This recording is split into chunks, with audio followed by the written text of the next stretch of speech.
Now, in order to conduct an ethnographic survey, a study of this scope and this ambition, took a major effort. It's like a military campaign. First of all, I had to put together a team. And I have this marvelous team. They're seated here in front of me, the three of them, and we are joined by several other members of the team.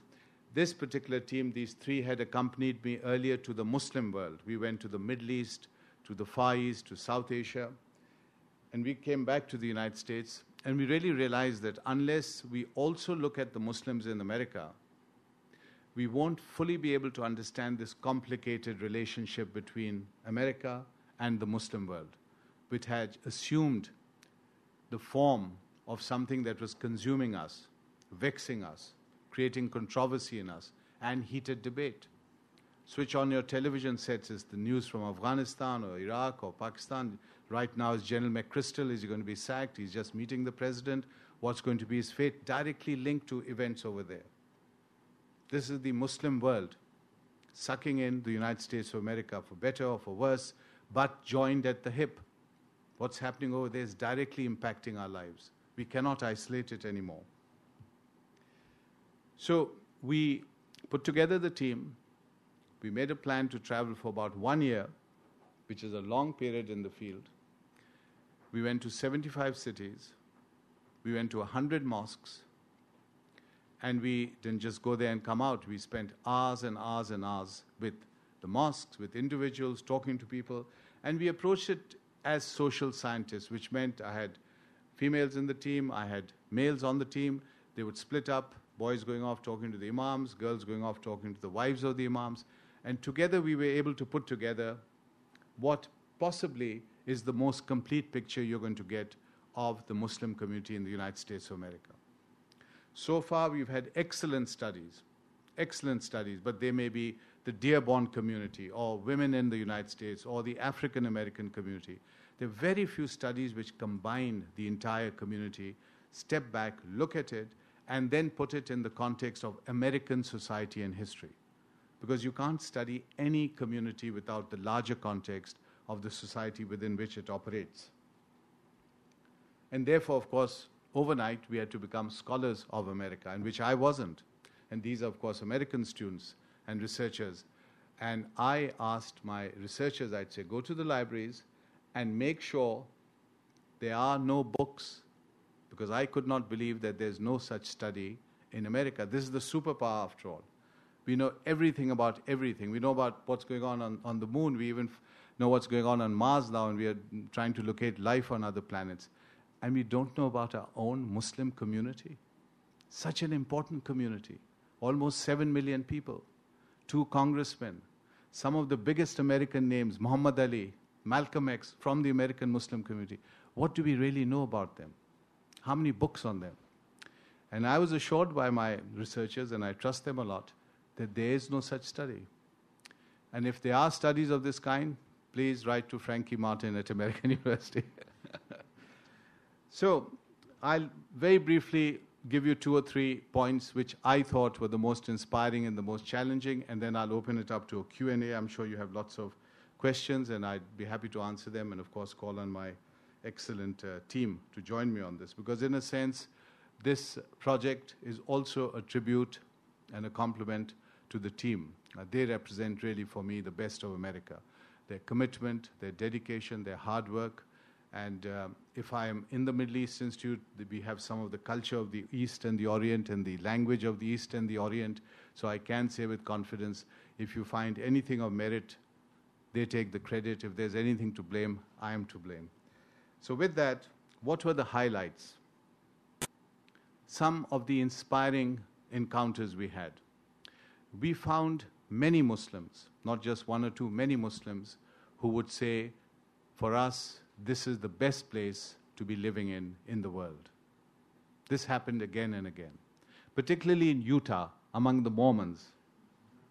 Now, don't laugh, but the chapter on the Mormons, I have a full chapter on the Mormons, which I found fascinating while writing up. Again, think of it, 2 minorities, 2 persecuted minorities. And the Mormons now, of course, are very much an American community. And they reached out to the Muslims. So the Muslims in Utah including the local imams, told us this is the best place in the world to be a Muslim. And they joked, they said, don't tell anyone, this is the best kept secret because we are so happy here. And we weren't sure whether this meant the Mormons were trying to convert the Muslims or the Muslims converting the Mormons, but both seemed to be happy with the arrangement. What was discouraging? What was discouraging were too many stories, just too many stories.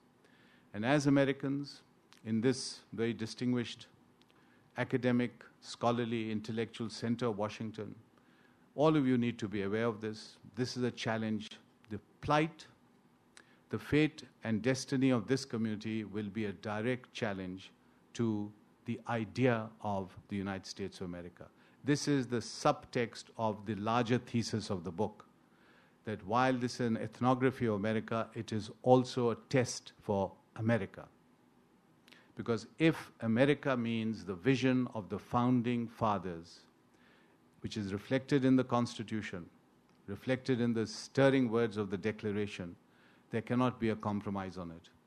And some of the stories that we heard, and this is not one story, two stories, a similar pattern going through the United States, would challenge the core notions of human rights abuses, civil liberties, and the very dignity of the local citizen, the citizen of the United States of America. Too many horror stories. I'll share one with you. We were talking to members of a mosque in New York, a Shia mosque, and there was a 10-year-old boy who told us his story, and he was telling us, like he's an American kid, born in the United States of America, and he was telling us this story with great animation. He said, when I go to school, I'm beaten up because they call me a terrorist. And then his father told us that when his mother went to Pakistan to see the family, she was blown up by the Taliban in a bus, in a passenger bus. Now, some of you are too young to be dads. Some of you are old enough to be dads. I'm a granddad. But think of a 10-year-old child in your home. Think of the pressures on that boy. An American boy, let me reiterate, may have a Muslim name, may have a Pakistani background. He's American. He has all the rights and privileges that you have. And think of him being beaten up at school and called a terrorist daily, losing his mother to the terrorists. You're going to be a very confused and unhappy and, I would even say, dangerously vulnerable young man when you become 16, 17, 18.